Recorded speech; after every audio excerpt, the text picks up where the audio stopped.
As palavras têm poder, sim. Foi pela palavra de Deus que Ele criou todas as coisas, o céu, a terra, os mares. E Ele nos criou a sua imagem e semelhança. E na própria Bíblia fala que a nossa língua tem o poder da construção ou da destruição. Então, dependendo do que a gente fala, a gente ou constrói ou destrói. Então, se a gente tem o poder da construção, por que a gente não falar só palavras boas, né? Que vai dar certo, que tem que fazer desse jeito, que a gente vai fazer as coisas seguindo as orientações do Criador para ter os melhores resultados. Por que a gente não usa essa linha de pensamento? Para que as coisas melhorem e a gente tenha mais oportunidade, mais a ajuda de Deus a nosso favor, né? Se a gente falar coisas boas, a gente vai estar atraindo, vai estar se aproximando mais do Criador e atraindo os bons resultados. Mas não foi assim que agiu a presidente Dilma na época em que conduzia o nosso país.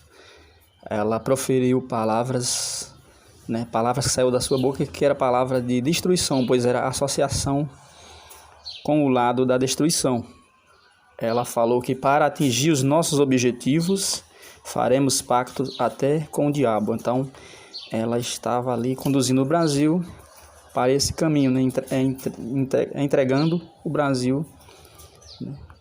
Através dessas palavras. E aí, isso pode gerar consequências ruins. Mesmo que ela estivesse falando a verdade, né? Que eles são capazes, né? Que o partido dela... todos que seguem esse partido são capazes de fazer isso, de fazer pacto até com o diabo para que os seus planos venham a dar certo.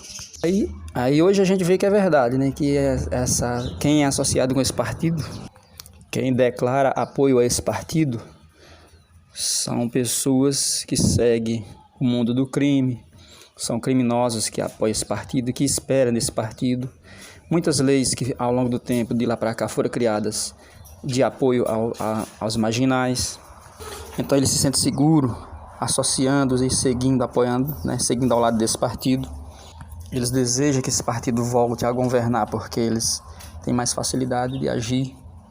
Então ela não estava dizendo mentira. A presidente Dilma não estava falando mentira quando falou que para atingir os nossos objetivos faremos pacto até com o diabo. É porque realmente esse partido faz isso mesmo e faz pacto e aliança com tudo para se manter no poder, para ganhar força.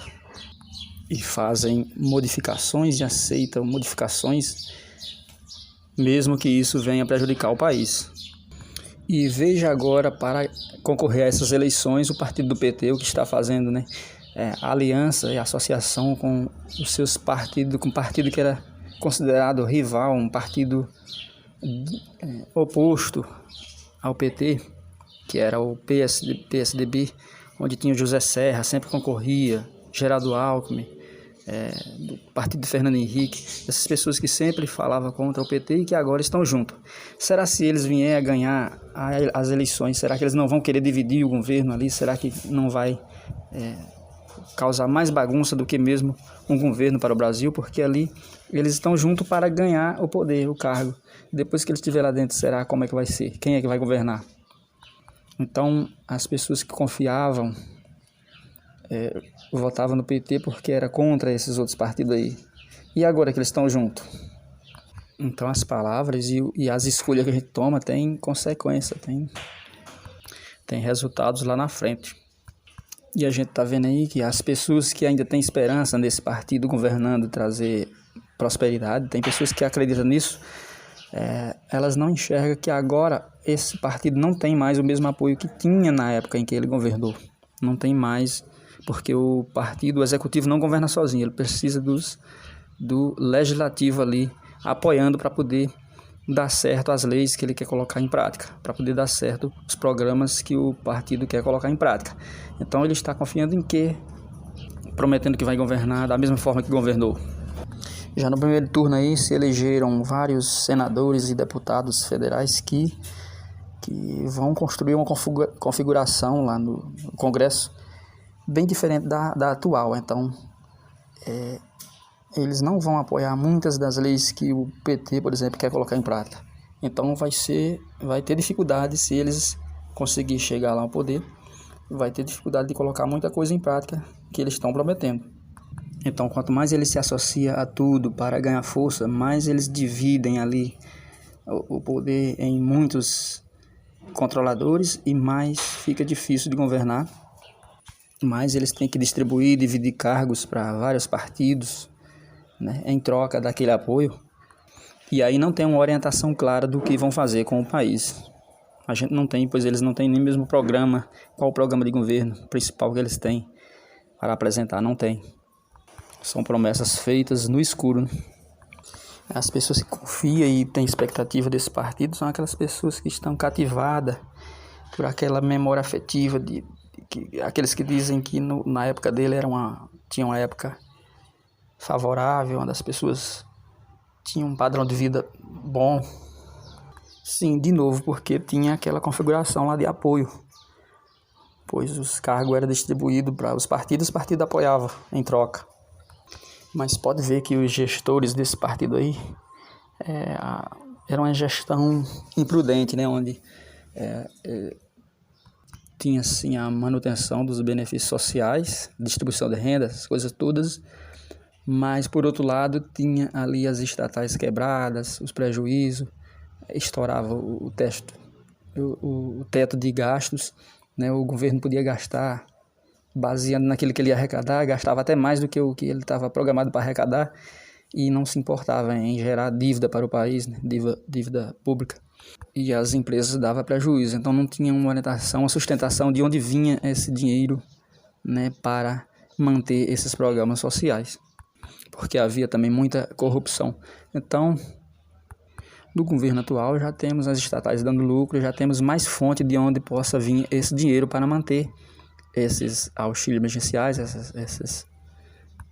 esses programas sociais, essa distribuição de renda para a população.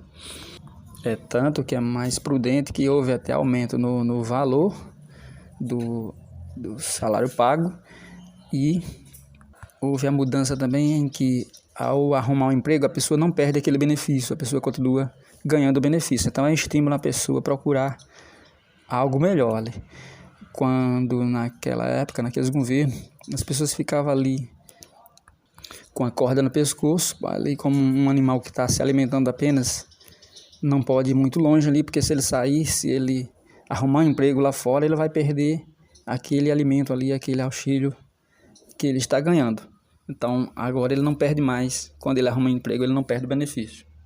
Essa mudança foi um passo gigantesco em direção à liberdade. A pessoa pode, porque muitos ficavam presos a isso. A pessoa pode buscar as melhoras, né? E aí, esse governo atual, a gente está vendo que é um governo mais prudente, que dá atenção a todas as áreas, a todos os segmentos do ministerial, né, do seu governo. Então ele não contempla mais um setor do que outro.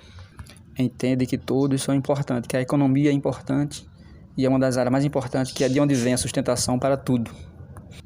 Segue o regime, o modelo liberal, onde a gente precisa de todas as pessoas trabalhando, da sociedade, de todas as empresas, de todos os setores, setor privado, atuando para conduzir, para produzir as riquezas que o Brasil precisa, e não apenas aquele tipo de governo que quer um Estado forte, que diz que basta apenas o governo ser forte, que ele cuida de tudo e que dá certo, né?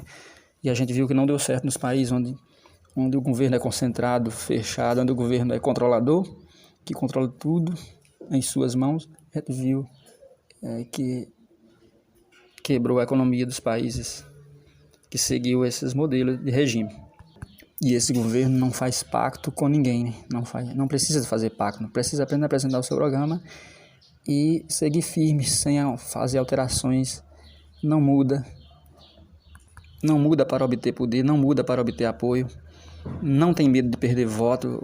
Os líderes que seguem nesse partido, né, acreditando nessa forma de governar, eles não têm medo. Eles é o que são sempre. Se ninguém apoiar, quem apoiar, apoia. Quem não apoiar, não apoia. E aí mostra o que faz e diz o que vai fazer, né? Declara qual é o programa de governo. A gente tá vendo claro o que ele vai fazer para conduzir o país, né? Quais os programas que ele vai seguir, o que vai adotar, a gente vê claramente. E aí, se Deus quiser, Deus abençoa e vai para frente, então. Mas a gente não faz pacto até com o diabo, pois a gente, falando isso, está colocando o Brasil em jogo, está colocando toda uma nação de pessoas, de opiniões diferentes, de pessoas que não apoiam nem aprovam esse tipo de fala. Que fez uma vez a presidente Dilma, né? Que faremos pacto até com o diabo para alcançar nossos objetivos. Pois o diabo é o senhor da destruição e nós estamos precisando construir, precisando conduzir o Brasil no caminho da manutenção, no caminho da prosperidade.